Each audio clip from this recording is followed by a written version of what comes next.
Thank you for coming on to the podcast. Again, I know we've had some, gosh, man, one thing after another, right, to get this done tonight. Even tonight, one thing after another, we finally get it done. So thanks for taking your time out. I know it's late.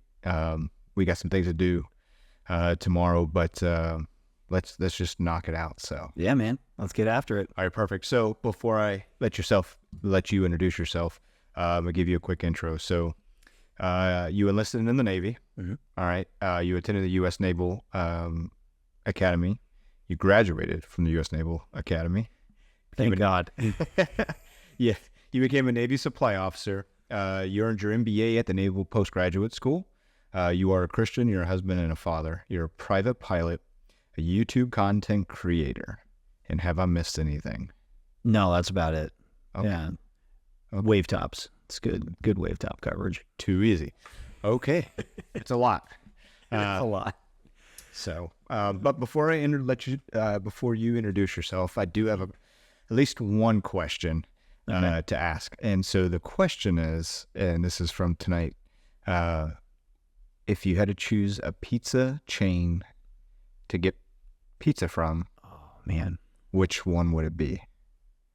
Now, it has to be ones that people over in California have, yeah, in Colorado and, wherever.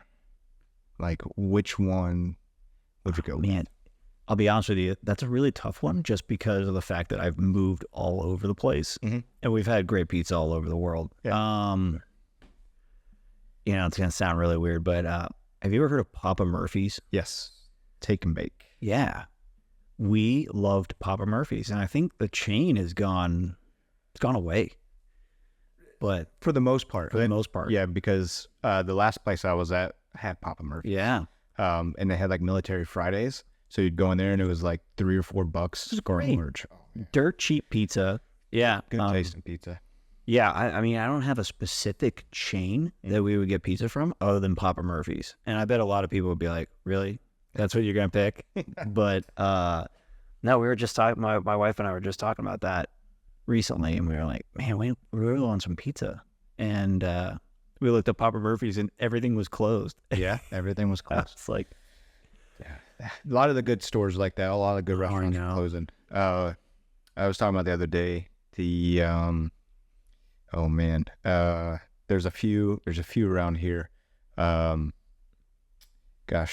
I can't even think of the name of either way, a lot of these good restaurants are like closing down. Yeah. And I'm like, dang, man, like I'd love to go into that restaurant. yeah. I guess Taco Bell really is going to be the winner. So we'll see. They're jazzing it up, but awesome. That's just the one ballpark question I had. I love it. Yeah. So I'll go ahead and I'll let you introduce yourself, where you're from, and yeah. So I mean, you hit all the highlight ones. I was born and raised in the Navy, so my dad was a public affairs officer, and actually prior to that, my grandfather is a retired 2-star admiral. So the Gureck name, if you will, has been in active duty service in the Navy for, I think the total now is 70 years, 70 continuous years. time. So yeah, born and raised in the Navy, moved all around the world, Japan twice, Germany once, all over the country. So even though I went back and forth on joining the military, when it came time to actually make a decision, joining the Navy was kind of an easy pick. Okay. Yeah, just went from there, and here I am. So I've been doing the Navy thing for my whole life, but active duty for 18 years. So, but almost there, almost there, man. It'll fly by. Oh, I know it. It'll fly by. I know my last year, it was just, you're so busy getting transitioned out, kind of panic mode, because it's like, this is the only thing that you've done for your entire adult life. Yeah. And you started it by yourself. You have a family. And now it's like, man, I've got to take care of this family and I got to find another job. So, but don't worry.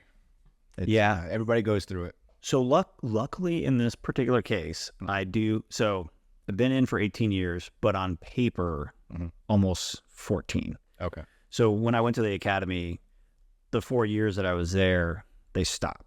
Okay. So yes, I am getting closer, but 6-0. I'm not super close just yet. Gotcha. But yeah, I feel like once I get close to the end, I'm gonna be like Red from Shawshank Redemption. Yeah. You know, like institutionalized. Oh yeah, 100%. A lot of guys are, man. You'd be amazed. You know, when I was getting ready to retire, I was like, I'm done. You know, this is something that I've, like you, been around it my entire life. I did it my entire life for most of my adult life, and it was like, I don't want to be around it. I'm done with it. You know, I did my time.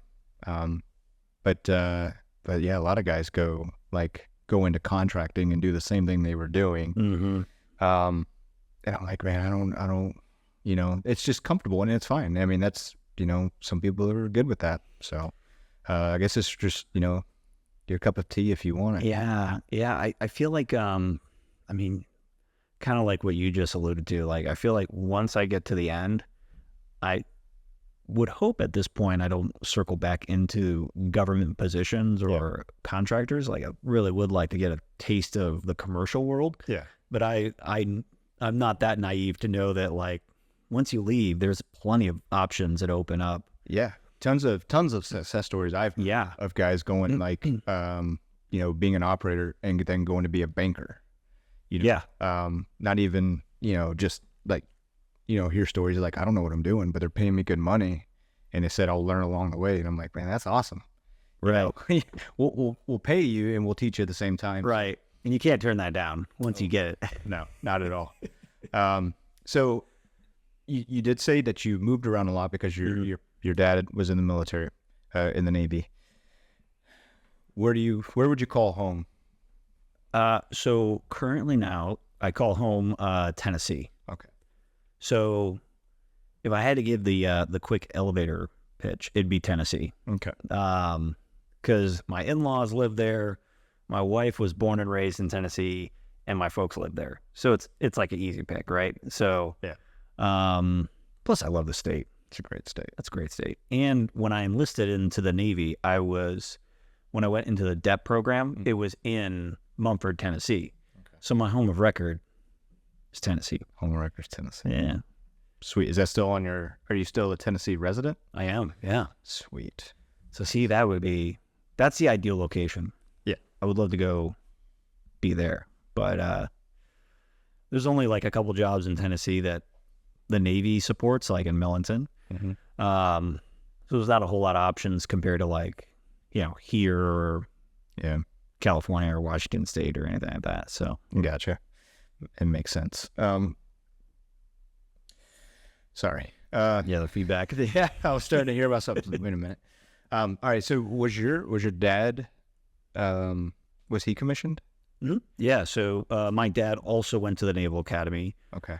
Class of '86. Class of '86. Yeah. I was 5. So your grandfather was commissioned. Your dad was commissioned, and then, as we read on the intro, you just joined the Navy, enlisted. So I have a theory. I don't know if it's true or not, but I think it's pretty close. So, like, if, you know, my parents were both enlisted and then I enlisted.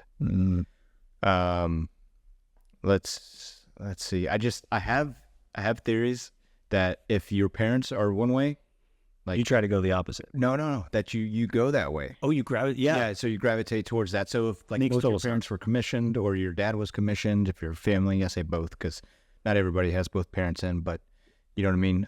Then you gravitate that way, but you didn't, but you did now. Right. Well, I'll tell you. So, you know, my grandfather was, he was a Blue Angel pilot and a 2-star admiral and the CEO of the Kennedy, the first USS Kennedy aircraft carrier. And so my dad tried to follow in his footsteps and didn't quite fulfill it the way he had planned. when I was growing up, it was my intention to do pretty much what my grandfather did and what my dad did. However, when I got to high school, I spent more time on videography stuff and video games and hanging out with my friends. So that passion of trying to go become a naval pilot and do that sort of thing really got thrown over the shoulder. And unfortunately, I didn't do well in high school. And when it came time to actually like apply for the Naval Academy or go to college, I wasn't going to make it because I just was not like, I just didn't have the academic foundation that I should have. Right. So really my dad gave me the ultimatum as we got closer to graduation and was like, hey, look, after you graduate, you can either go to community college or go get a job, or you can join the military. But either way, you're not staying in this house other than you're transiting, right? Yeah. And I found out very quickly I wasn't even good enough to go into like a community college. And so it really boiled down, and I was like, okay, fine, I'll enlist in the Navy. I'll go do it. Which turned out to be, it was like the best move I could ever make. Other than just joining the Navy. Yeah.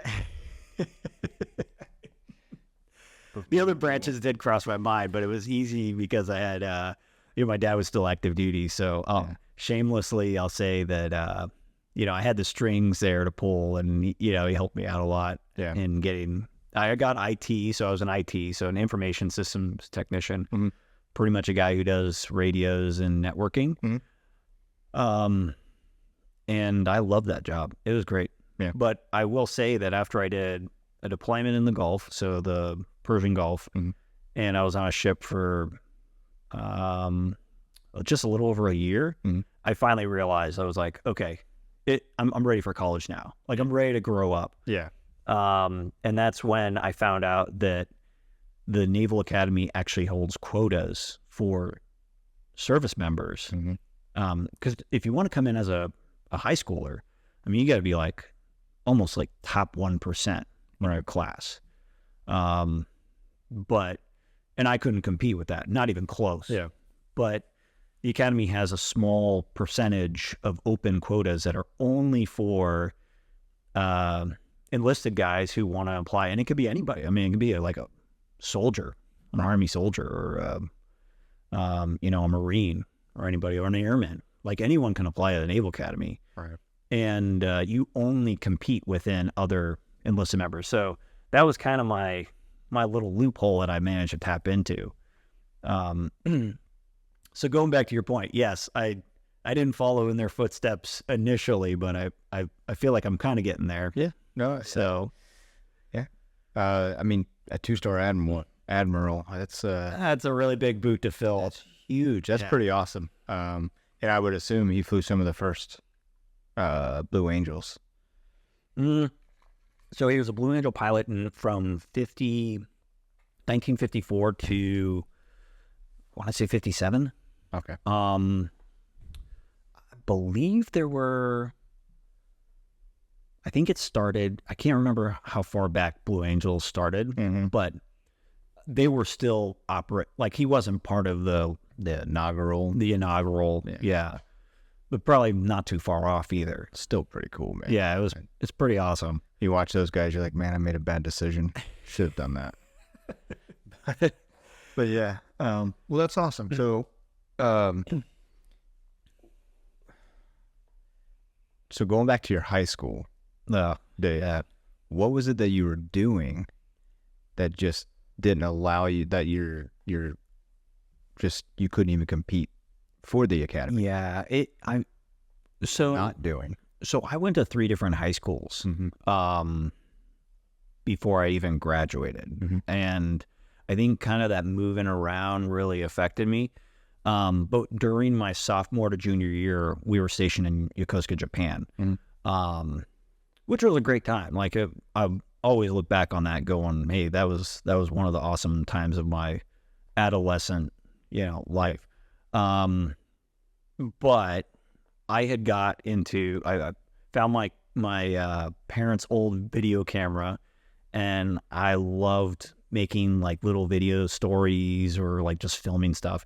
Come to find out, the Kinnick High School, which is the one in Yokosuka, they had a video class and they had a video club.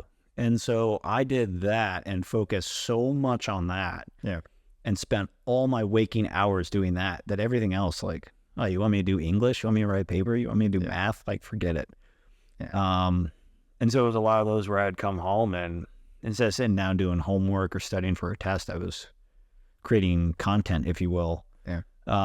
Which is crazy because if you look now, you are creating content. Yeah. So that's pretty cool.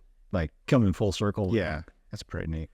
Yeah. And I mean, really the biggest thing was I wanted to go become a movie director. So by the time I got to becoming a senior, oh, and it got even worse when I went from junior to senior, right? So when I moved to Mumford, Tennessee, that's all I was doing. I was just doing nothing but videos. I was playing video games. I didn't play sports. I was always hanging out with friends, and we were always like either just chilling, smoking cigars, or, you know, shooting guns, and like filming us shooting guns. I mean, like all sorts of stuff, right? Just if it dealt with school, though, we weren't having it. And so that really affected me, right? Like that really affected me because by the time I got to the end, it was like I realized I was too far gone from what I need to do. And just. It kind of sucks because now it's like, I feel like maybe that's something that you really wanted to do. But now you shot yourself in the foot, so to speak. And it's something, you know, that you can't do now. But, you know, God had a plan for you and, you know. Oh, absolutely. We'll talk about it later. Yeah. But, I mean, you enlisted. So you enlisted and then you eventually went to the academy. Right. Well, I look back on it when, I mean, it's really crazy if it had worked out that way, that I actually became a movie director and went off to like LA. And, you know, I don't think that would have been the life that I want to live. And that's not me just like trying to convince myself because I've already done this for 18 years. Yeah. I'm just saying, like, with the way it is nowadays, oh my gosh, like I can't, like, God absolutely had a plan for me. And it was like, that's not what you need to be doing. Yeah. Right. And yeah, I mean, just listening to the news or any social media outlets, you hear everything that's going on, and you're like, wow. You know, like, why would I ever want to be a part of that? I know. There is, I mean, certainly there is good coming out of there. Like, there are certain things that are good coming out of there, but for the most part, it's, and it's such a rough life. I mean, it's such a dog-eat-dog world in there, and I think the other thing, too, is I just enjoy doing it as a hobby. I don't know if I would. Right now, I don't think I can do it full time like I, you know, did back in school. And certainly now with a family, right? Like that would just not be good. It would be tough. Who's your favorite director then? Oh, Ridley Scott. Ridley Scott. Favorite movie of his? Gladiator and I was going to say Aliens, but Aliens is one of my favorite movies, but Gladiator is right up there. Yeah, Gladiator's great. So good, man. Great movie. So good. So I took a class. I remember taking a movie class. It was one of my electives in college. I had to take it, and it was actually a very, very interesting class just to understand and get like the background of movies. One thing that stood out to me that I told my kids, we were watching a movie, I was like, watch the next night scene, the roads are going to be wet. Everything's going to be wet.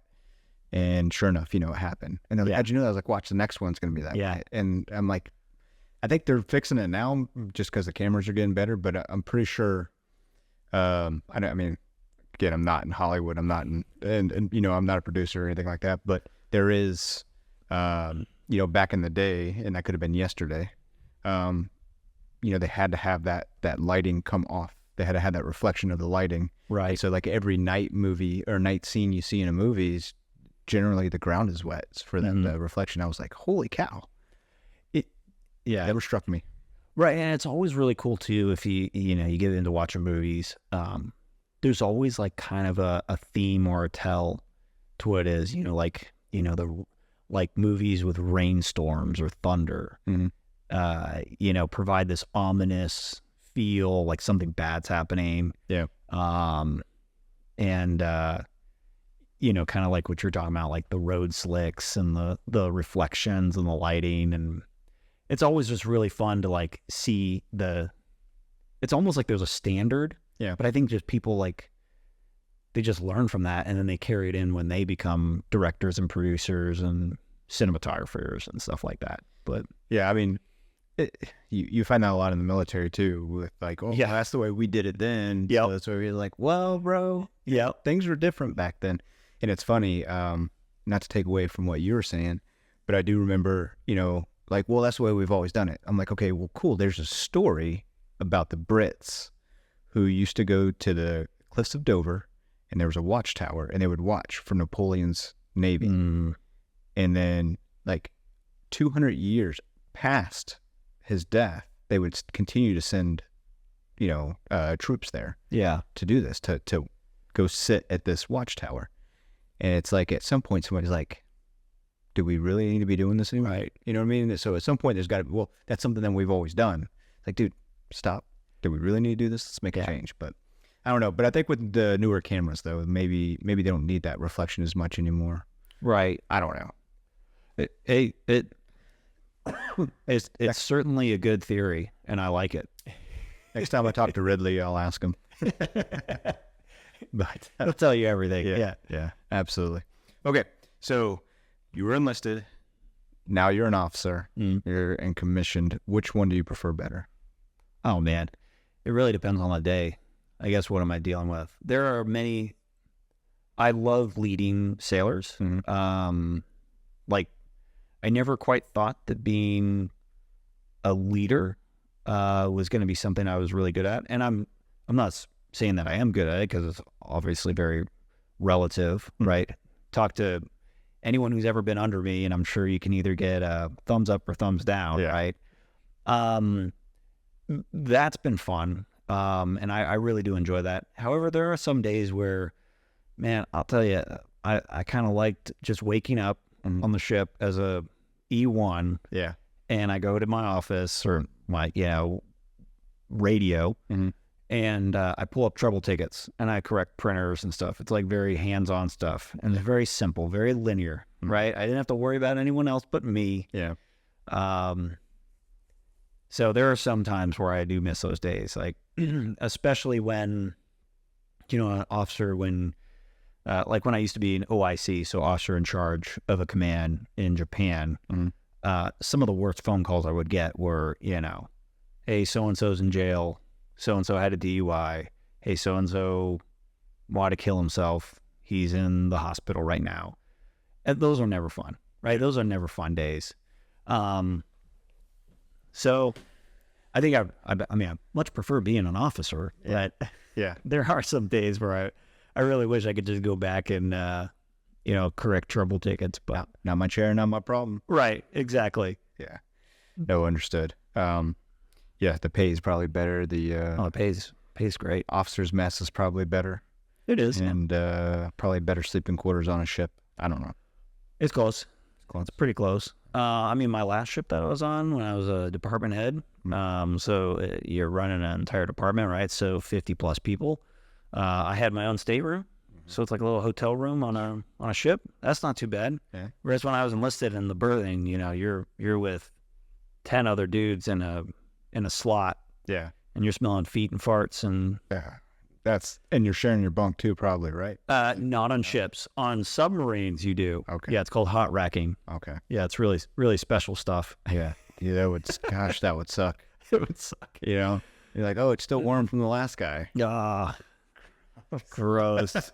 Well, and the other part too on submarines. So when you share a rack with somebody, so we call them coffin lockers, right? So the mattress comes up, it opens up, and then inside there's compartments underneath. So that's where you put all your stuff, right? Your uniforms, your shirts, your snacks. So on a submarine, when you're sharing hot racking with somebody, you have to share that compartment, which is already small. It's just a little bit bigger than this desk. Yeah.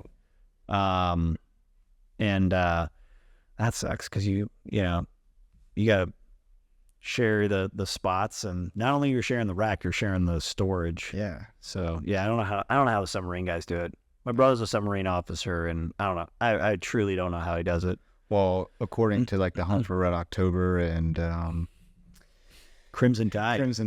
I mean, Yeah. they get big offices, big quarters, so it's like whatever, man. It's like, let the other guys worry about themselves. Right. Well, I can do yoga in my room. Oh gosh. But all right, you did say uniforms. So how many uniforms does the Navy have? How many uniforms do you have in your closet? Oh man, I have Different types, not like, you know what I mean? Yeah. So total. Yeah. Yeah. I've gone through 3 uniform changes, and I know for some folks who've been in like 30 years, they say, "Oh yeah, that's nothing." But when I first came in, we had we called them utilities, but the version before the utilities were called dungarees. Mm-hmm. So if you've ever seen like World War II or Vietnam, it's like the jean, Okay. a lot of jeans and the light blue top. Yeah. The utilities were like that, but they weren't as comfy apparently. Okay. And then we went to the blueberries. We call them blueberries, but they were the type NWU type ones. Okay. So the ones that look blue, right? Right. Yeah. For some reason, I don't know why they would give Navy people a blue uniform who go out in the blue water. Whatever. I know. Yeah. If you're scratching your head, you're Sure. fine. You're not alone. And then we went to the green ones that you see now. Yeah. And there's one on the horizon that's coming. So folks on ships right now are wearing this new khaki and blue. So if you're an officer or an NCO, you wear khaki. It's all khaki 2-piece. Mm-hmm. And then the enlisted guys are wearing like a navy blue 2-piece. It's much like the Coast Guard uniform. Okay.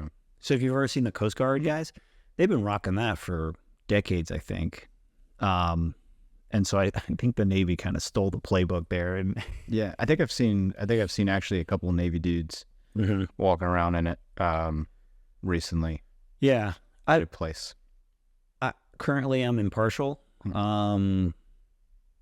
I think they look all right, but I don't know. It's kind of one of those things, you wear a uniform long enough, you just grow accustomed to it. So like I've been wearing the green ones for a couple of years now, and it's not too bad. Okay. Not too bad. Yeah. But yes, 3 full uniform changes so far.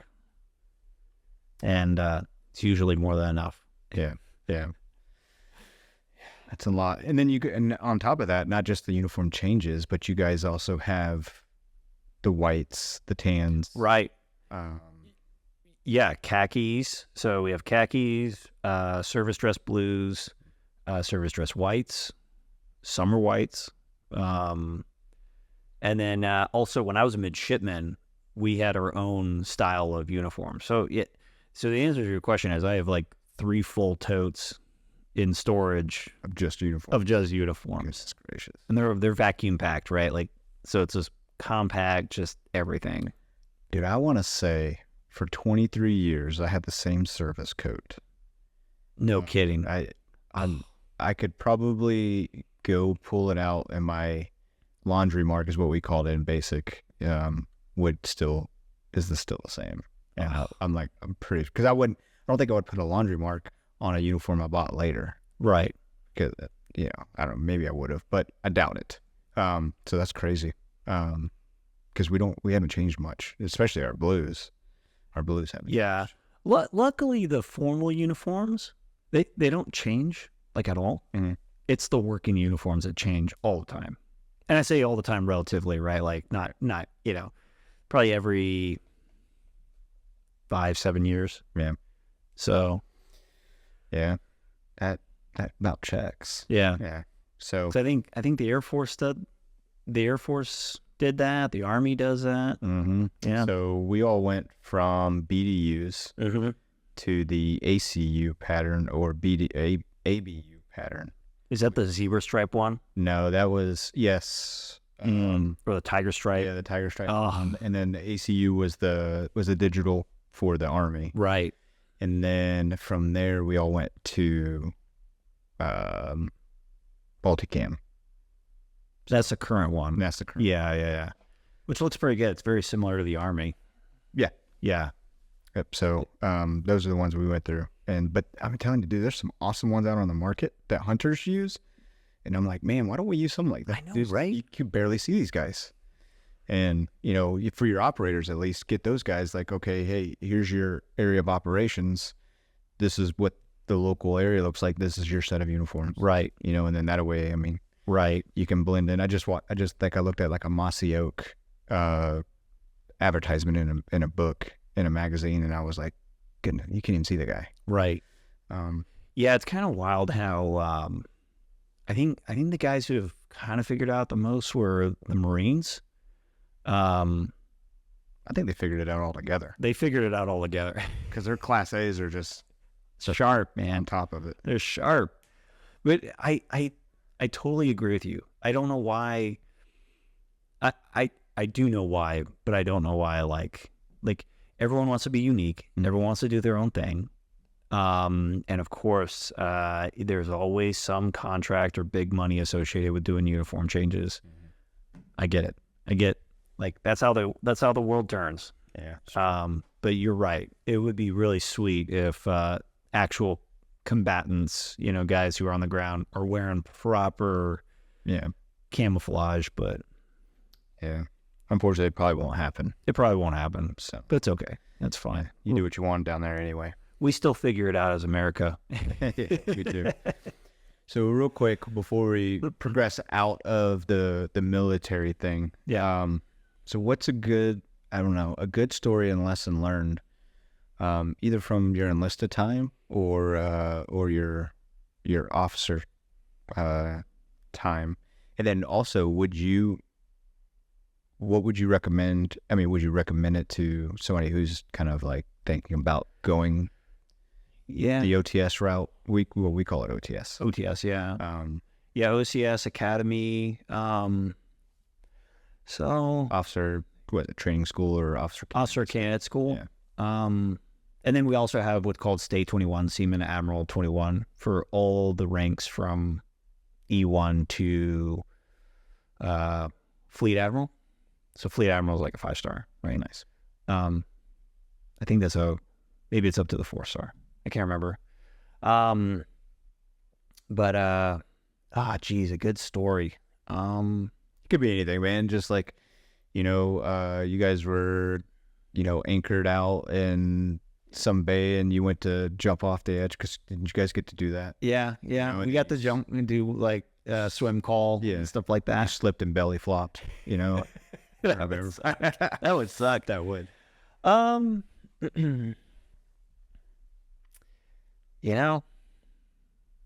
Most memorable thing that you can like look back on and be like, man, you'll never forget that. Mm-hmm. Good, bad, and different. So, the one that comes to mind, where I was like, wow, I cannot believe I'm seeing this, is, so when I was doing my Divo tour on, a destroyer, so USS Momsen,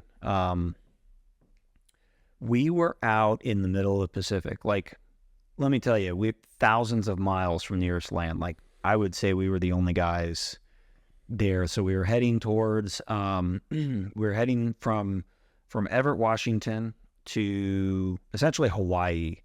And then after we hit Hawaii, then we started going towards Japan to like South China Sea. So that gap between Hawaii and South China Sea, there, other than a sprinkle of islands that probably don't have any light pollution whatsoever, it's wide open, right? Like there's just nothing out there. So we were out in the middle of the ocean. Mm-hmm. It was a new moon night, right? So no moon, so no illumination. And it was a crystal clear, high pressure night. And Jack, I'll tell you, like looking up, and so I was conning officer, right? So I'm driving the ship. Mm-hmm.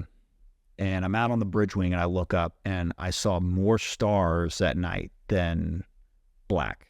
Yeah. Because it was just perfect. Like the conditions are perfect. And you look out and like it's just pitch black out on the horizon. But then you see the horizon, you see the stars, and that's where you knew where it was. And that was a moment where I was just like, holy smokes, man! Like this looks incredible. And then you can see the Milky Way, you can see satellites, you can see shooting stars, you can see everything. Mm-hmm. And that was probably the coolest moment, at least from what I can recall at this given moment, right? Like I have hundreds, but it's kind of like fishing in a hat and trying to pull out the one. That's pretty awesome. It was, yeah. And what made it even cooler is not only that, we also had NVGs, so night vision goggles on board. Yeah. And so when you took the NVGs and you looked up at the sky in those conditions, mm-hmm. I mean, it was almost white out. And you could almost make out, I'm not joking, you can almost make out like little galaxies. So you can see like they were bigger than the star, and then you just see like the imprint of it. Dang, that's pretty cool. And it was wild. I don't think I've ever been into like a no light situation that deep, or that, that'd be pretty cool. It was pretty wild. And it's a damn shame I wasn't really a believer at that point. I mean, looking back on it, yeah, I probably would have been crying just because it was just so amazing. Like, oh, geez, like how insignificant do I feel right now? But I looked at it, I was like, this is really cool. Like, yeah, awesome. But pretty neat. If I were to see it now, I'd be totally different perspective. Yeah. But that's the one that comes to mind. And again, like unless you're a sea merchant, no one gets to see that. Yeah. I mean, I don't even know if cruises could really, I don't know if there's cruises that make trans-Pacific, transatlantic. No, I doubt it. I mean, because they just hit coastal areas. Yeah, and then the cruise ship itself is like super lit up. I would assume right that your guys is being on a destroyer. Yeah, exactly. Like pitch black. We make the conditions on a ship to be, I mean, other than like the things that keep us safe, like navigation lights, but even then, those are pretty dim. So yes, you're right. The conditions on the ship, I mean, we're almost invisible. Yeah. So yeah, even if you were on a Carnival cruise liner, yeah, dude, that thing it'd be lit up like a Christmas tree. Yeah, dude. So yeah, that was a pretty cool moment. I have tons of other stories, but that was the one that just somehow popped into my mind. Pretty awesome. Yeah, that's pretty awesome. It was pretty cool. But, and I was going to mention something about that. So the horizon, so you couldn't see anything beyond the horizon is what you're saying? Because they're saying, I won't even get into it. I'm about to get into some flat earth stuff here. So people are like, it's whatever. So I'll tell you the funny thing about, I'm not a flat earther, by the way. I'm just saying. Are you sure? Yeah, I'm sure. So the funniest thing that you see when you're on a ship, because calling out contacts when you're on a ship is, I mean, it's a staple, right? So if you're up on the bridge, right, whether you're driving the ship, you see a lot of stuff on, like you see a ship, like you'll see it on radar, mm-hmm. a ship, and then you start seeing it like appear on the horizon. Mm-hmm. And I mean, I don't know how the flat earthers believe what they believe, but yeah, that right there just shows the piece by piece as it's showing up. And, that's because of the curvature. I mean, right. Yeah, I don't have to explain it to you. No, you don't. Typical, listeners here. But for the people out there listening, if they happen to be mm-hmm. flat earthers, so what you're saying, I just want to get this correct.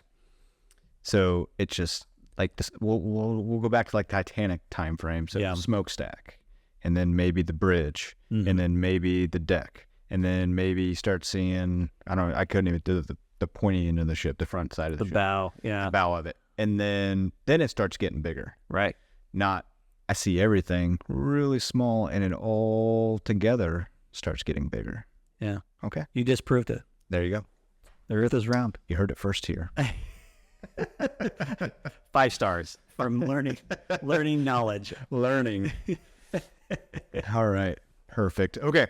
So you weren't a believer. You weren't in your walk with Jesus. No.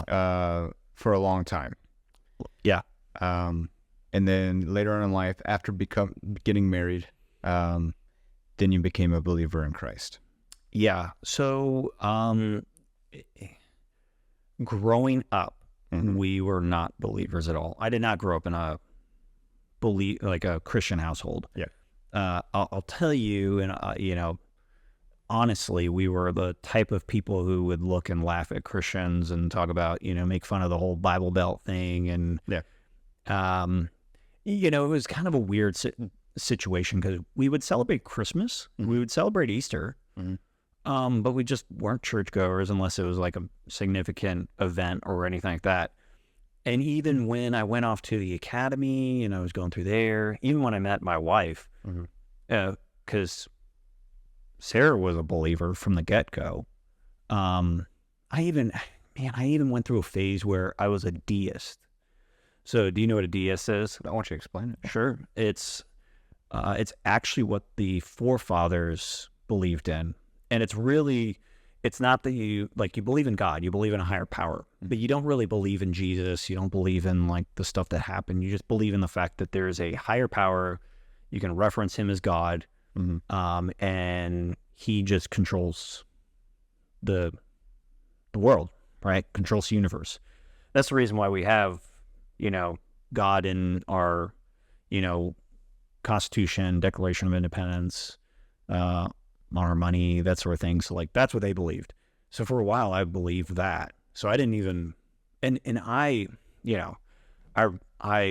beg for forgiveness every day that I thought this, but I even thought, like, I was adamant about the fact that, Jesus was just a man. And, I even I'm getting like nervous saying it because I can't believe I thought that. Yeah. But it was just like, Jesus was just a man. And like, he was just a very convincing individual. Like, I'd really believed that for a very long time. Yeah. And I believed that all the way up until 2018. So I know you and I have talked about this already, but just to simplify it here, we lost our son to trisomy 13. And that was the first ever time that I had like loss closest to me. So, we had our son, we were good. We were waiting for a second one to come along. And then, John came along and found out he had trisomy 13. Right. And we lost him. We made the impossible choice. Yeah. And it was then and there that through the grief and the guilt and like trying to unpackage everything that just happened to us. Yeah. I was able to just like stop and listen. And I finally had, it was like a voice that came into my head that said, hey, like, you follow me, I'll help you through this. Yeah. And so we went to a church right off base in Japan, and man, it like hit me like a bolt of lightning. And I was like, okay, this is what I need to do. Yeah. Like, this is who I need to follow. This is how I need to live my life. And it took me a little bit. It wasn't like an overnight thing. Yeah. But it certainly was big enough to go, okay, I'm going to make a life-changing alteration. Yeah. And then when we moved from from Japan to Virginia, we found a great church, and man, this was right before COVID too. Okay. We went to a church, and dude, I couldn't get enough of it. Yeah. It was like every Sunday I was like, first, waking up, grabbing my Bible, grabbing my cup of coffee, going to church with a big old stupid smile on my face. Yeah. I loved it, man. Yeah. And I felt so at peace.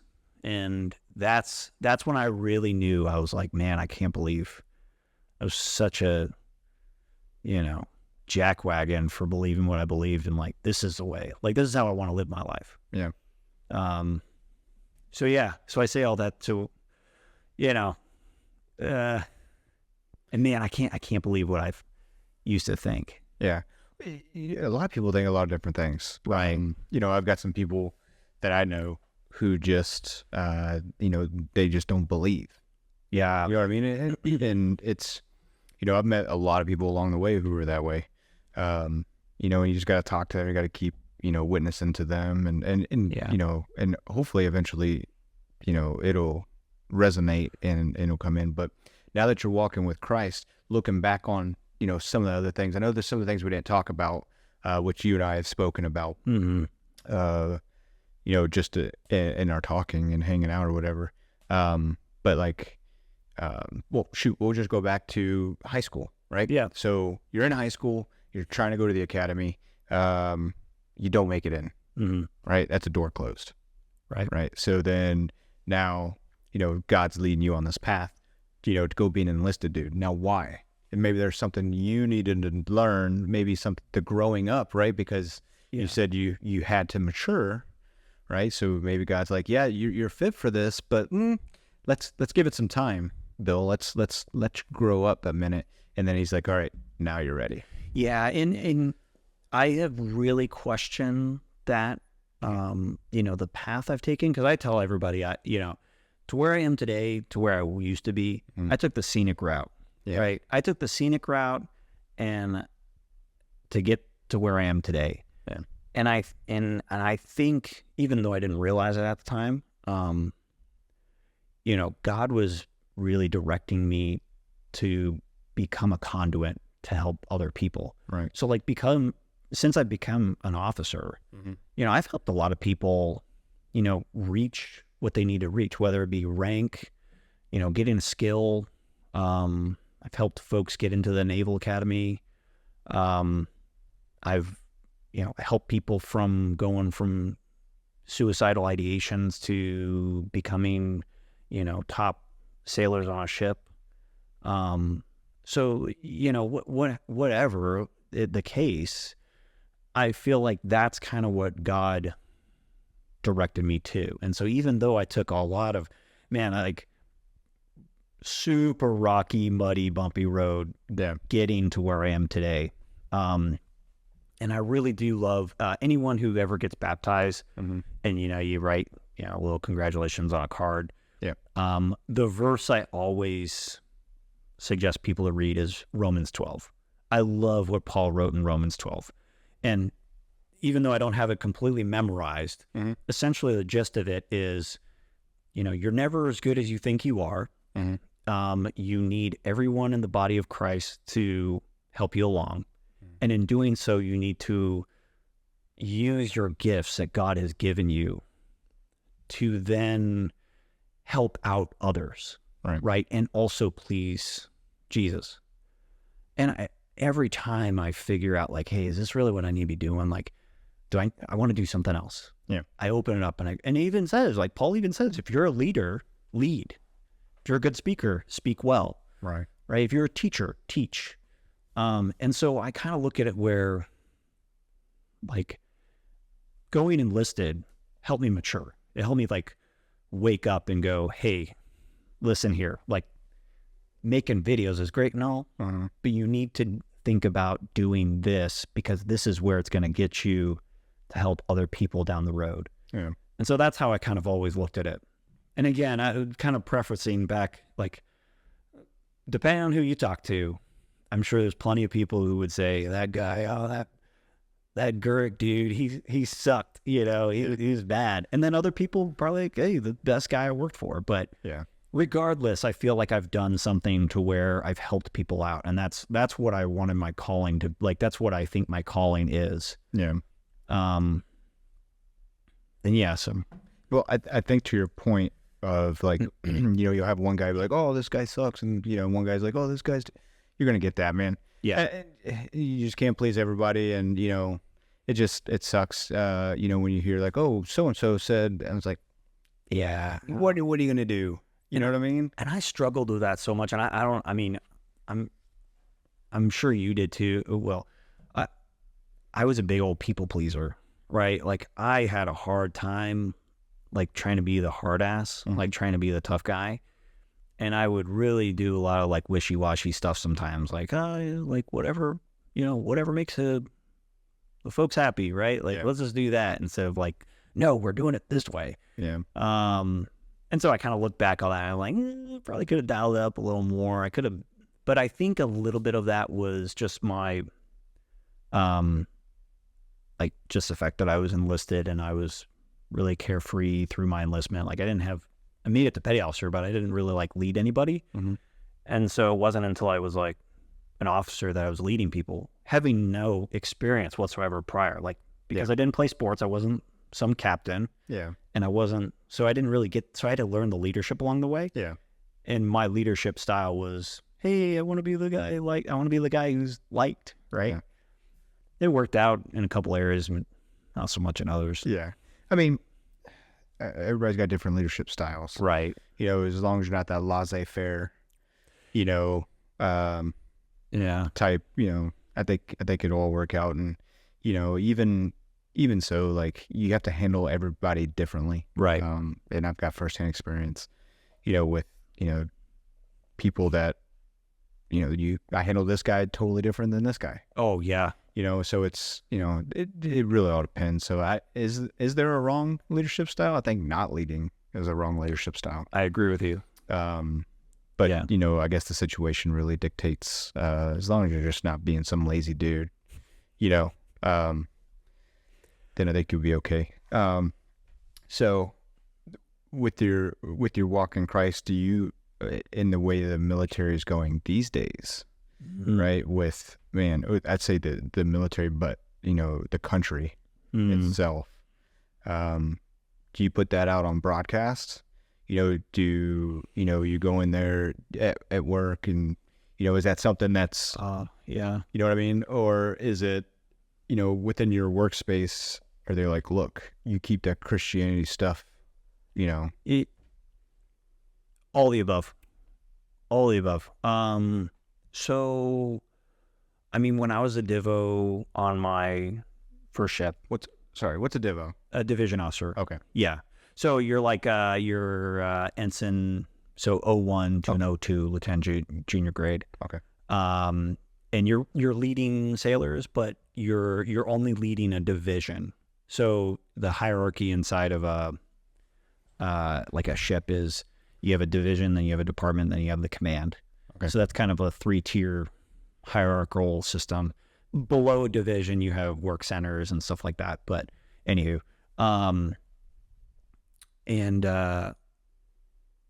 so it wasn't until like after, so when I was a divo, didn't care, that wasn't on the spec, like I wasn't dealing with that because I wasn't a believer yet. Right. And then in Japan, I wasn't a believer all the way up until I lost John. And then when I went to become a department head in Virginia Beach, I was slowly I was a believer. Right. But I was also kind of one of those things, like I was a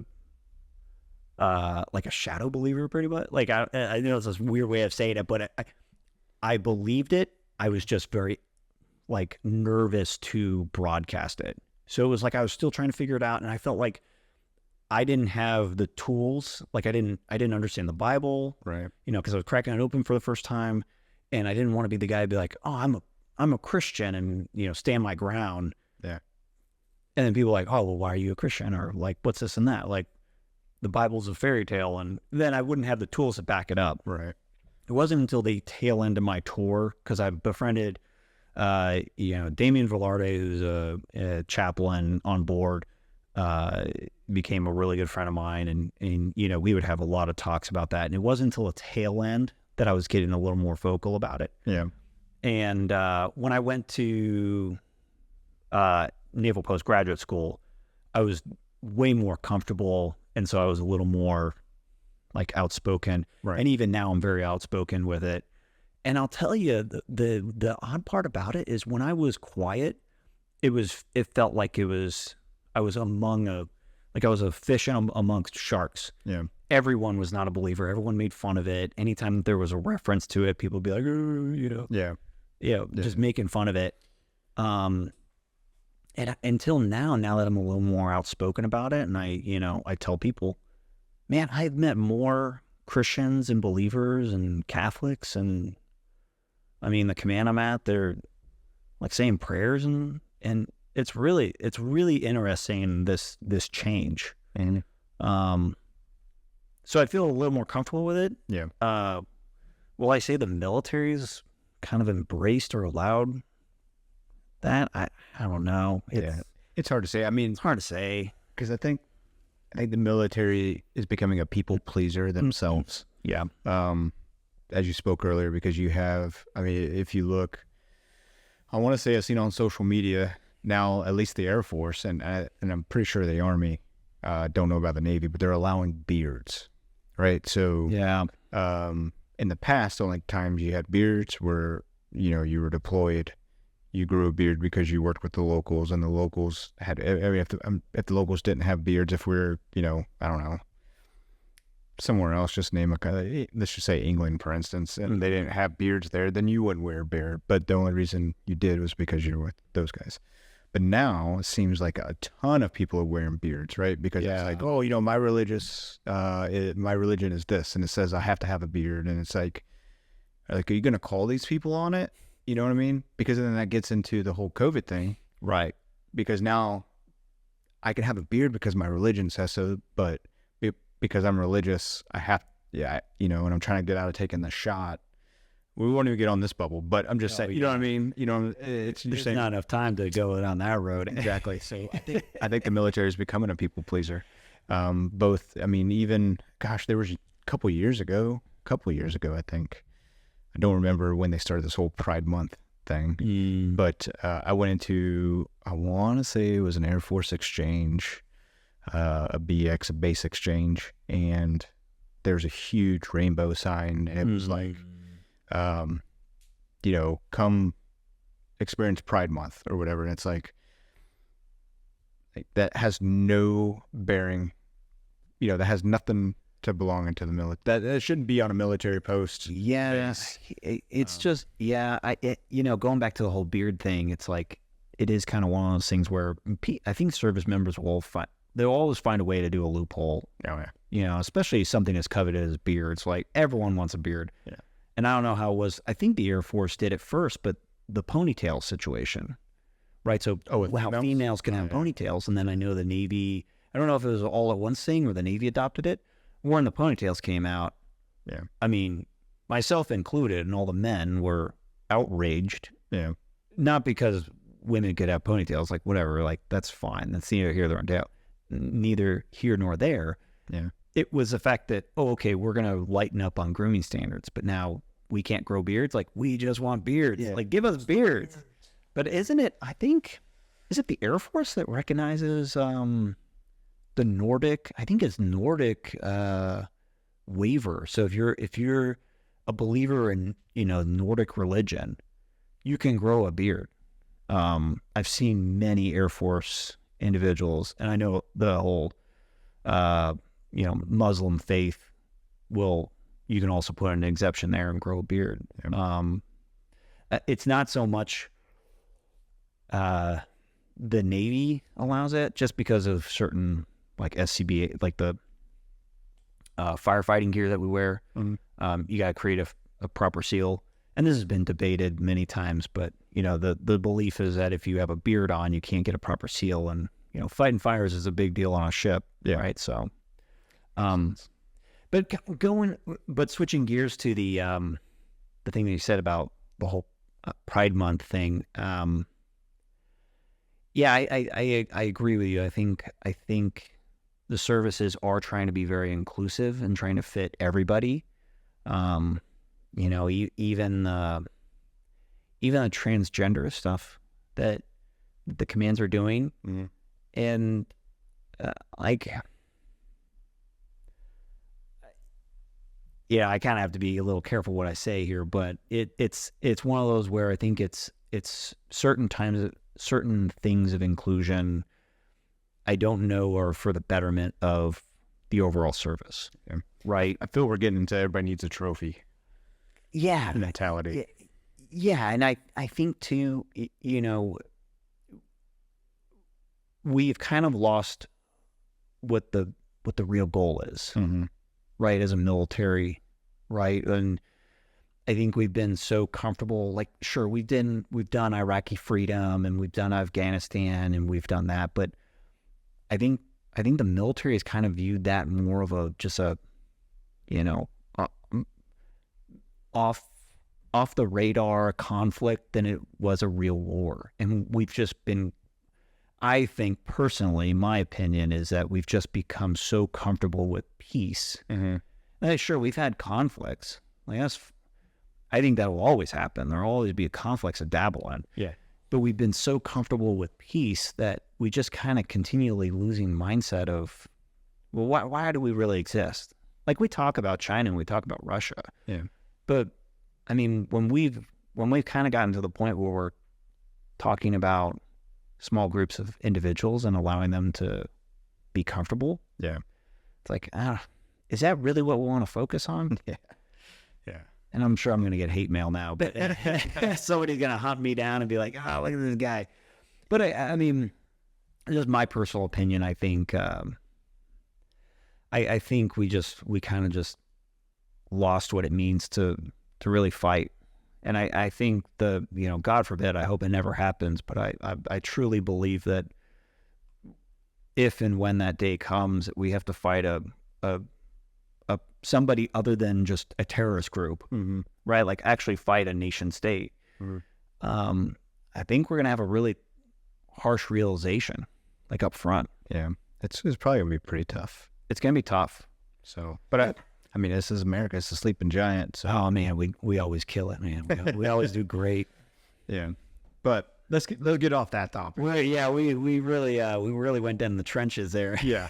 Sorry. No, it's good, man. And you led me down that way, Jack. You forced my hand. That'll have to be a after party talk. Yeah. For sure. But so now you said Sarah was since you've known her has always been a Christian. Now does she try to always push you that way? Was she like? She did, yeah. Yeah, she did. Not forcefully, of course, right? Like, she knew what she was getting herself into when we were dating and we got engaged, and like even after we got married, she knew exactly that. Yeah. She would recommend going to church every now and then. We would. Yeah. But I wasn't. I'm here to tell you, I wasn't. I didn't have a smile on my face. Yeah. Right. And she was always holding out. And actually, like the first day that I told her, it was when we were in Virginia. Like, there was one day where we were at some brewery and it like hit me, and I leaned over to her and I was like, "Hey, think about getting baptized." Man, you would have thought I told her somebody died. Yeah. I mean, she was bawling her eyes out because she was holding out. She was waiting. Yeah. Like she knew it was going to happen. And God bless her, because yeah, it was great. But yeah, she's always been kind of staying the course. Yeah. Well, that's good. Yeah. You know, that you finally came around, and now, do you guys do like Bible studies together with each other? No, we don't. No. We don't. Well, I mean, we do when the churches offer it. We'll do Bible studies. Yeah. I think the thing that we've been talking about it, but man, with the kids and the family and all stuff, I've been wanting to like, do prayer or some Bible study, like just the two of us. I've heard a couple podcasters and Instagram reels where they're like, hey, before bed, like a husband and wife should pray together before bed, and it really helps spiritually. And we're like, oh man, we're going to do that. And it sounds like a great idea. Yeah. Man, by the time we get to bed, I black out, man. Yeah. Like, good night, see you in the morning. Let's go. I could barely sit down and read a book, Yeah. Right? Yeah. But, no, we do Bible studies, here and there. Like when churches will offer it. We've been wanting to jump into another one because we love them. I mean, they're great. Yeah. You learn so much from people. And I think that's what is so miraculous about the Christian body, right? Like you never know who you're going to run into, what their background is, what they believe in. They always, every time you interact with a believer, you hear a different perspective of something, and you're like, man, and then you crack open the Bible, and like, even though I've read Matthew probably 10 times, I swear I'll read Matthew, and then I'm like, I never realized that. I never caught that verse. Just because somebody told it, like, hey, when I read Matthew 5, 1 through 3, like this really hit me, and you read it, and it's almost like it was rewritten. Yeah. and you're like fascinated by it. It's really cool. Funny story. We're at church not long ago, and I don't know how many times I've heard the parable of the vineyard. You know, and Yeah. finally this guy sends his, you know, the vineyard owner sends his son. His son gets killed. Mm-hmm. I've probably read it 20 times. Right. Heard it, you know, 15 in church and, you know, through Bible studies. And I was sitting front row at the church and the pastor says it. And it's like, I get it. I was like, that. I leaned over. I'm like, hey, do you know he was talking about God and Jesus? And they're like, yeah, Dad. I'm like, oh, Right. I just got it. Right. So yeah, it's amazing. Like you could hear it 100 times, read it 1,000, and it's that last time it clicks, and you're like, wow. And it's beautiful. I truly think, you know, Jesus is it. He develops us at a certain pace that, you know, if you just got it all at once, then that's not really the path. That's not a path, right? Yeah. If you just got it all at once and you have this revelation, you know, and you understand and know everything all at once, like that's not the path. Yeah. It's not a good path. And I think what's just so amazing, like I've been a believer now for 3 years. Mm-hmm. So April 4th, 2021, I was baptized. So that's kind of like my, you know, Christian birth, if you will, the rebirth.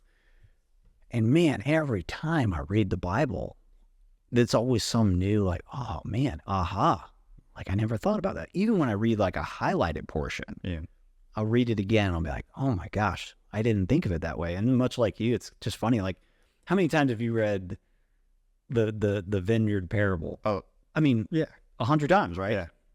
And it's really neat that, like, just that aha moment happened. It was like I'm smiling. I'm just like, didn't let me raise my hand in church. Hey, does everybody know what he's talking about here? Because I do.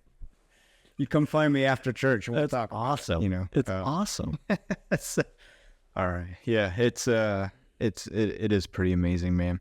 So moving forward, so now you're doing YouTube videos.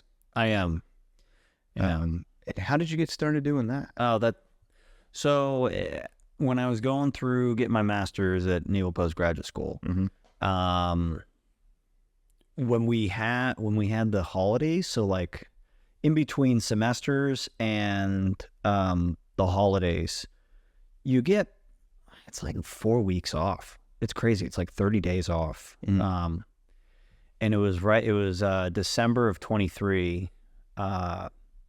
I just woke up one day and I was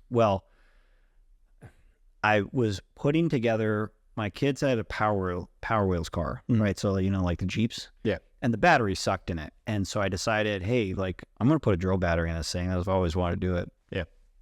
And I did it. And while I was doing it, I was like, wait a minute. I woke up one morning, I was like, let me just film this. Yeah. And like show people how I did it. And, you know, I made a really crappy video and like, I was like, okay, fine, I'll just go out there. And it just kind of spun up. It was like, okay, let me do stuff, document it. Cause I mean, how many of us go on YouTube? Like I would look at it nowadays. You don't need school. You just need to go on YouTube and spend 10 hours researching a project. And chances are somebody has filmed it, edited it, and taught you how to do something. Right. And I felt like that was something I needed to provide. And so I actually have a lot of people in the comments on one of the videos, of upgrading a bumper car. You've seen it. Yeah. The bumper car. Yeah. I've had a lot of people in the comments be like, oh, thank you. I've been wanting to do this because the battery sucks in it. It doesn't hold the charge. It moves it like quarter mile an hour. You know, it's super slow. Yeah. And so that's really neat. Like originally I started because I wanted to monetize and be, you know, the next content creator. But I realized very quickly dude, it's tough. Mm-hmm. It's tough to do anything in the space because it's so saturated. Everything's saturated, right? Everyone wants to be a content creator and an influencer. So I really shifted gears to where I just want to document stuff, and if I help somebody, then great. And it kind of goes back to what we were talking about, to where it's like, your whole, like, my purpose is to teach others. Right. And especially when it's my mistake. Like, I make a lot of mistakes, and it's kind of funny. It reminds me, I know I'm going on a tangent here, but you remember the motivational posters? That used to be, you remember like teamwork and strive and passion and all that stuff. Yeah. Well, I remember there was a campaign for a little bit of the demotivational posters. I do remember. You remember those? Yes. And the one, it's seared into my brain, and I really wish I could find it, but it's this picture of a sunset, and there's a cargo ship that's sinking, and you could visually see, like, the silhouette of it is sinking. And it's something like purpose. Like, it was like a sinking ship in a sunset, and it was like purpose. And it was like, sometimes your purpose in life is to be a warning to others, Oh, good. So I kind of look at it like part of the channel. The channel is called Rando Fix, by the way. Yeah. Part of the channel is like, okay, here it is. I'm showing you how I've done something to improve, make the most out of what you have, right? Yeah. Especially in this economy, like in this, like, the economy sucks, right? So you need to make everything stretch. It's like, how do you get the most and maximize your items, but also how do you make them fun? Yeah. And also, hey, here are the mistakes I've made. Learn from my mistakes. Yeah. There's a guy, I've seen him on, it could have been Facebook, it could have been YouTube, but he's an Indian dude. And he does like electricity stuff. Oh, I love that guy. Just stuff's exploding. He's shocking himself. And I'm like, is he doing this on purpose? You know what I mean? He does, yeah. Like, they're hilarious, though, to watch him do stuff. I'm telling you, that guy is braver than brave.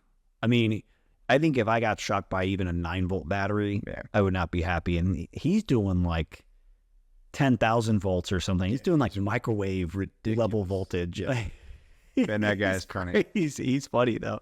But speaking of the demotivation thing, while you were telling me that, I think I sent somebody a text and was like, hey, look, if you feel that you suck, don't worry, because you do. Something like that. So Don't worry, you don't have to. Yeah, you don't have to worry about it. You don't have to question it. You suck. Yeah, it was pretty funny. I was like, I got a good chuckle out of that. That's awesome. Yeah, those were fun. Those were so funny. Yeah. But yeah, so yes, so I have not been good with keeping it up. Just because life. Mm-hmm. Yeah, the illustrious life things that happen. So I'm trying to get back into it and film, but I think anyone who's a content creator will appreciate this. And I mean, I know you appreciate it with this podcast, but it's easy in some moments, but it's really hard. I mean, it's very time consuming to do stuff. So, I mean, it would take me weeks to, one, troubleshoot a problem, then film it and document it, create a story that wasn't discombobulated, and also make it interesting. Then you have to edit it. Then you have to get the right description and style and color correcting and audio. And then you got to put it out there. And you put all this work into it, and you get like 10 views in a month. And it's like demoralizing. You're like, oh, I put so much time and effort into this, and I'm getting nothing. But I think that's where like resilience and persistence come into play. You just got to keep doing it. Just keep doing it. Out there. Just keep doing it. Do you remember an old guy? He's from Tennessee. Bill Dance. So Bill Dance was a pro fisherman, and he always did like Saturday. Like when I was growing up, it was like Saturday mornings.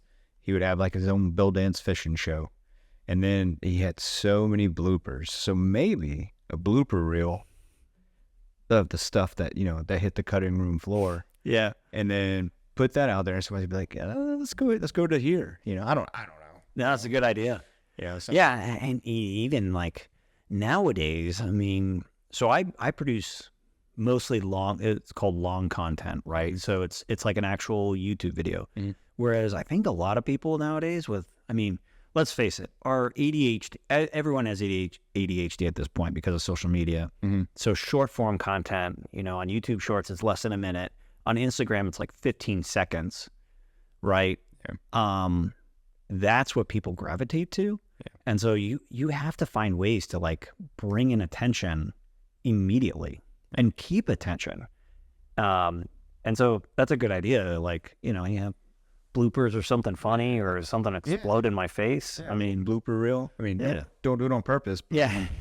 Or do it. Whatever. I'm not telling you how to do your channel. But I think if you can grab somebody's attention that way, dude, Yeah. get them on over there. The advice is sound, and I appreciated that. Yeah. I mean, I've watched the videos. I've liked them. I thumbs upped them. I followed you. Thank you for your patronage. I love it.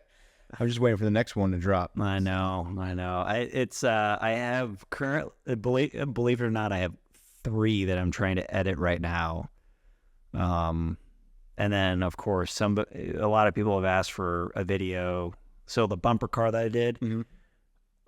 when you watch the video, it's the highlights. It's like a summary reel. So anyone who actually wants to do it, there isn't.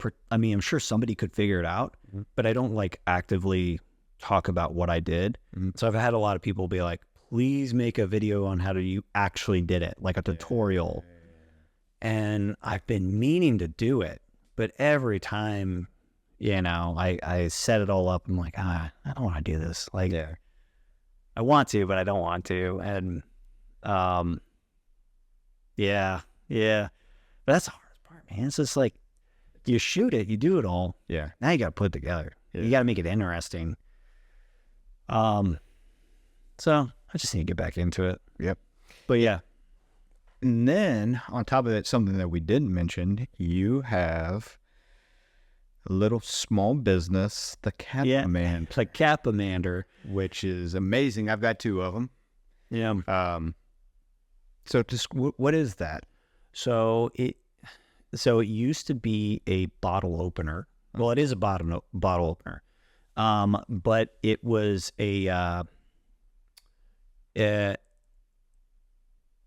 really the true backstory behind it is the company made these metal like versions of it, Mm-hmm.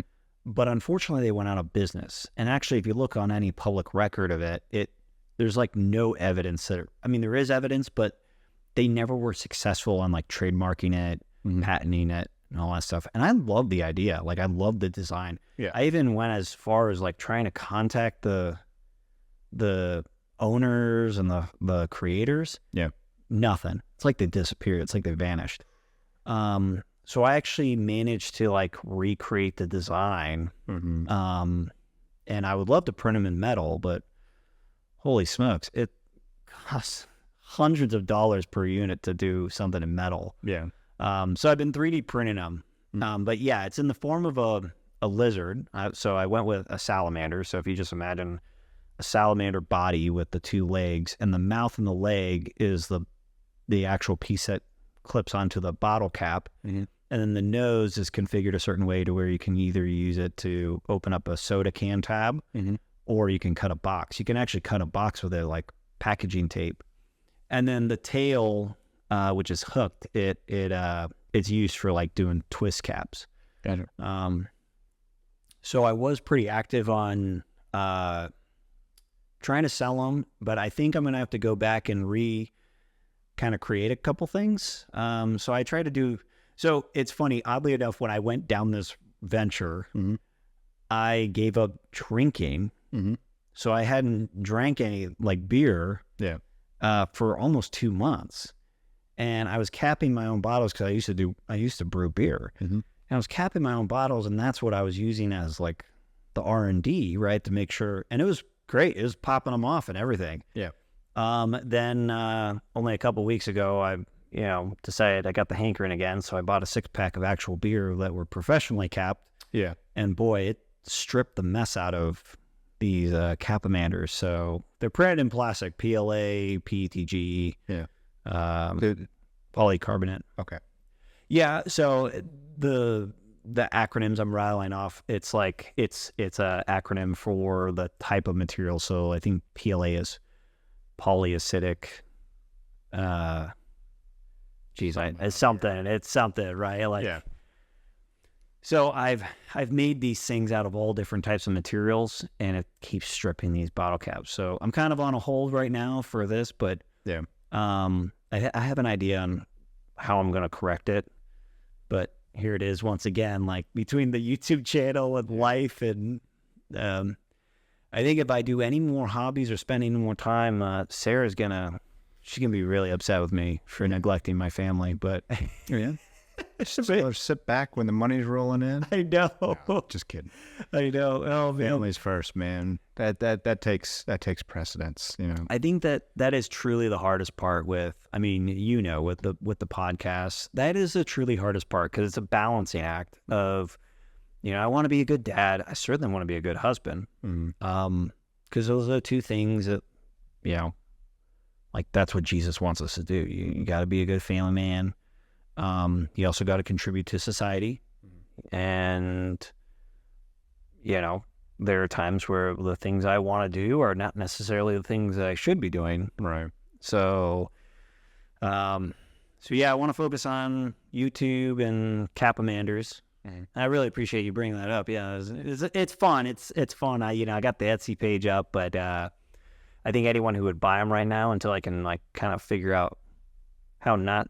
I mean, who knows? Maybe this brewery, they went hardcore on these caps, but I don't really drink alcohol like I used to, so I don't have a whole lot of beer bottles lying around to test. I'll tell you what, I'll go out and buy a Mexican Coke, because that's my favorite glass bottle Coke. Yeah, and I'll use it and open it. Let me know.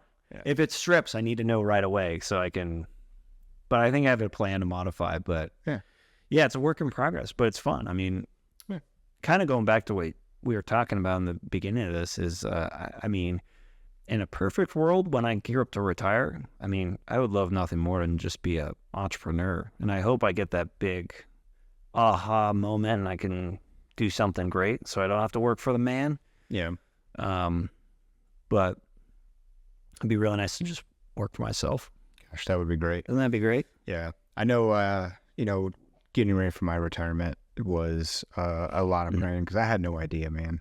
Again, like I said, I spent, 20 plus years in the military, and it's like, what do I do next? Yeah. So I spent a lot of time praying at night. I would have LinkedIn. I would have, on my computer, I still have the spreadsheet, probably tons of applications. I was just like, here I am, right? Out everywhere. But every night I would pray, because there's things I wanted to do, and there's things that God wanted me to do. Right. And so it was, I'd pray, hey, it's your will, if it's your will for me not to have a job, and, for my wife to go to work, or for, me to get this job at Lowe's, for instance, and that's, going to be what you want me to do, because that's where you need me, then that's fine. Like, let's, if it's, whatever. But, God listens, man, because at the end of the day, it's not what you want, it's what he wants. Exactly. And he's putting you down the path where he needs to put you. So, that could be it with this, man. You could, you could just dial that thing in and bring the Capamander back to life. And that is your $1 million idea. Man, I hope so. It'd be awesome. And if the creators ever get in touch with me and I get, I'd love to let them know, like, just reinvigorate it. But yeah, I hope so. Do you think when, like, I know you did a couple jobs after you retired, but do you feel like you've kind of hit it, that your prayers have been answered, or getting there? Yeah. Honestly, thanks for asking. That's yes. So where we are now coming here, we tried going to this place and that place, because that's where we wanted to be. And we even got to a point we were going to buy a house, and we were praying like, hey, God, if this is not what you want, you know what I mean? Please let us know, please shut that door. And Lord knows that many doors have been shut on me throughout my life, for others to be opened, to lead me down a path. But this one was opened, and we had no plans to come out this way, and wherever we are. And gosh, I keep hitting this thing, but yeah. So definitely they have been answered, for sure. That's great. Yeah. That's great. Because again, like you say, he shuts a door, he's going to open up another one. And that's, he's going to put you where you need you and where you're going to be most useful for him. Yeah. And I think too, like Sarah and I have talked about this a lot, is that we are so small and insignificant that we can throw a fuss when things don't go our way. Mm-hmm. But I mean, God always has a plan, right? Whether or not we understand it or like it is beside the point. Mm-hmm. The fact of the matter is you've been given something, and you have to realize the gift that it is, right? Like even now, like we're looking back on it, even on my hardest days, or when something bad happens to me, I've now tried to approach it with a fact that like, oh, why am I being punished? Like, oh, why God, right? Or like, why world? I look at it like, okay, God, what is this? Mm-hmm. Is this like, I did something wrong. Mm-hmm. Like, what is this? What is it that's happening?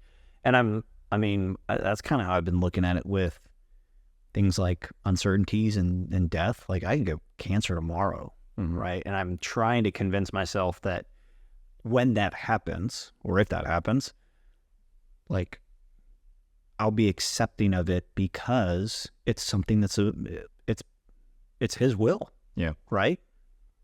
And I think that's really powerful, and it's also given like a lot of comfort. And so that's why, I think the power of prayer is, it's undeniable. Yeah. Like prayer is, I suggest everyone do prayer, because you're going to get something that you ask for. Yeah. A different flavor of it. And so Yeah. I think it's great that you and your wife prayed, and like, here it is. You're here. Yeah. I'm glad you're here. Yeah. Thanks. I appreciate it. Yeah, you got a good job. So yeah, and she asked her friends. She's in a bunch of men's group, she's not in men's groups. I'm in men's groups. Yeah, you are. Yeah, there you go. She's in a bunch of Bible studies. Yeah. She's got a couple women's ones, a couple mixed ones and stuff. And she would always like, hey, usually at the end of the night, there's like, hey, prayer request, and so she would always put it out there for me. She's for us. Like, hey, help us. We're at this crossroad. We don't know what we're doing next, and so not only us praying, but having friends pray for us, and the power of prayer does work, man. It does. Jesus and God's listening to you. And it might not be he's I don't know. As a kid, you're like, oh, please, I want Wendy Peppercorn, Yeah. I want to marry her. All right, maybe that one's not going to get answered, but if anybody doesn't know who Wendy Peppercorn is, that's the girl from the Sandlot. Yeah.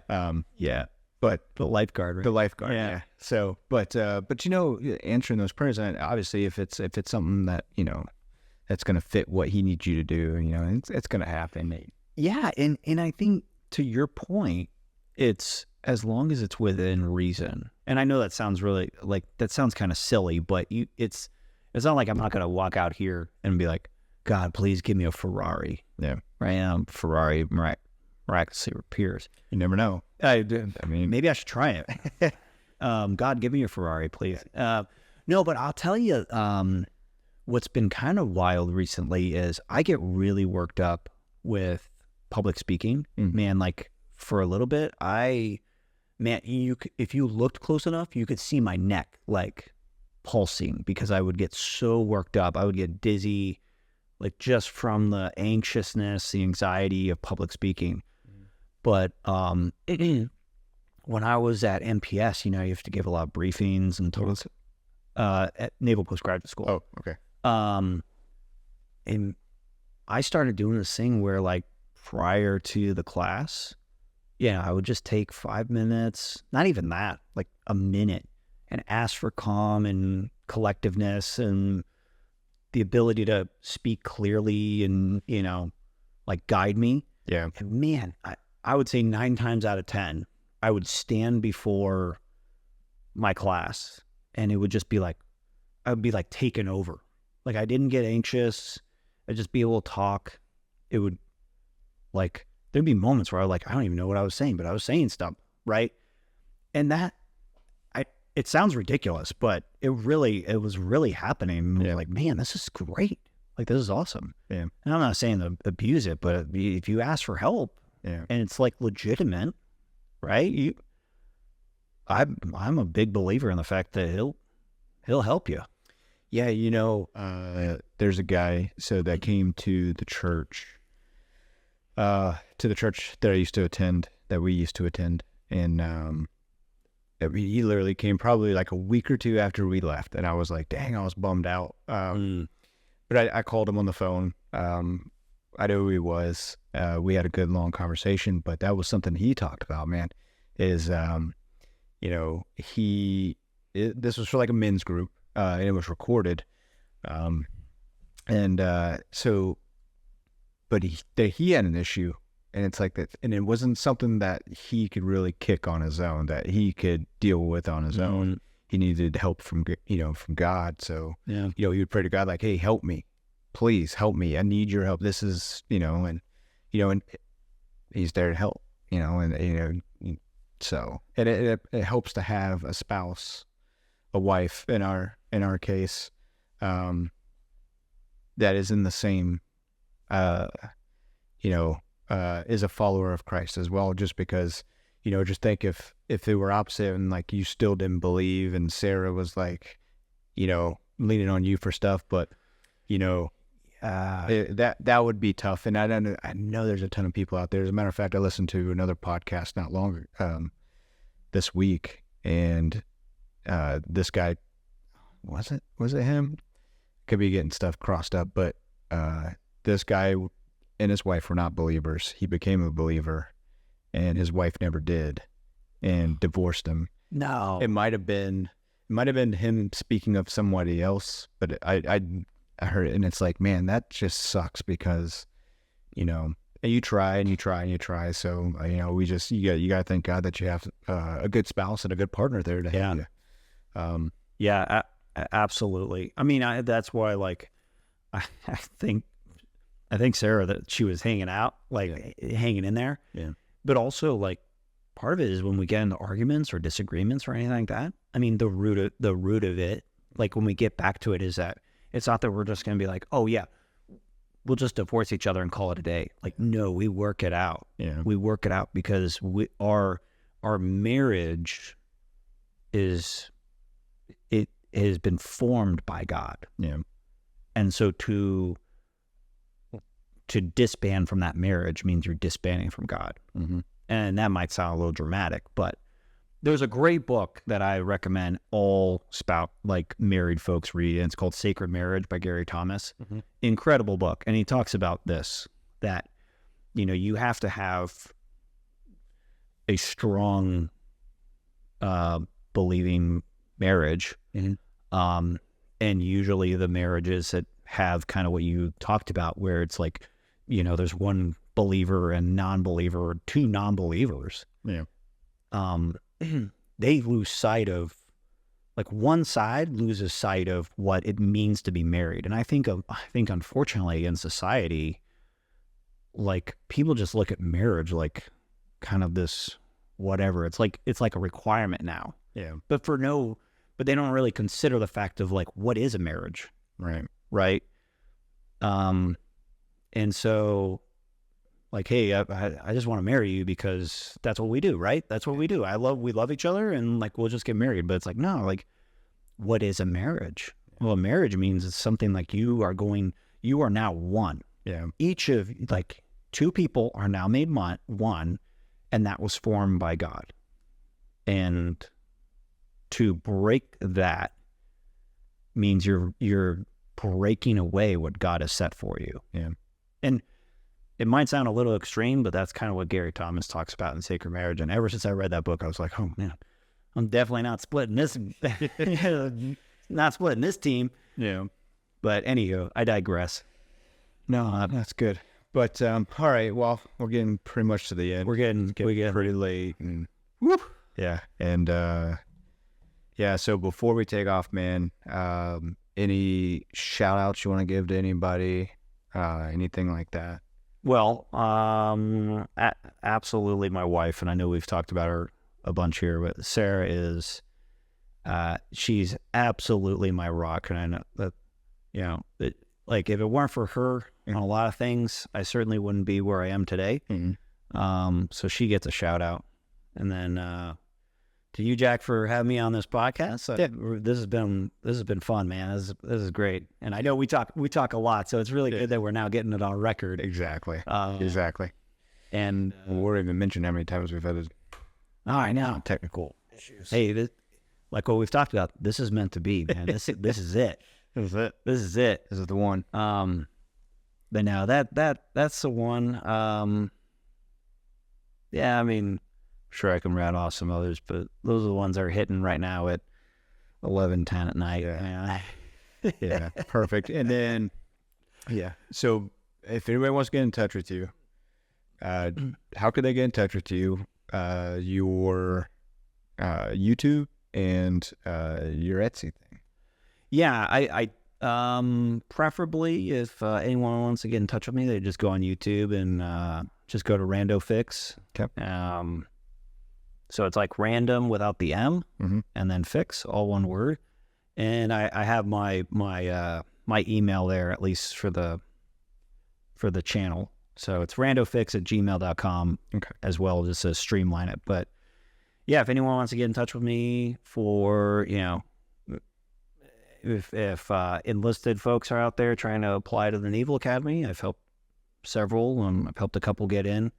If anyone needs to wire up their bumper car, get in touch with me. Or if anyone wants to hit me up on, you know, talking about their faith, I'm there. So sweet. And then I'll put it in the show notes. I'll put it at the bottom. Yeah. So that way it'd be a quick link. I appreciate that. All right, brother. Well, I appreciate you coming out, and I'm glad we can get this done. Yeah. Again. And it's so, but, well, it's been good. Yeah, man. So thanks. All right, brother. All right. This has been awesome. See ya. Yeah.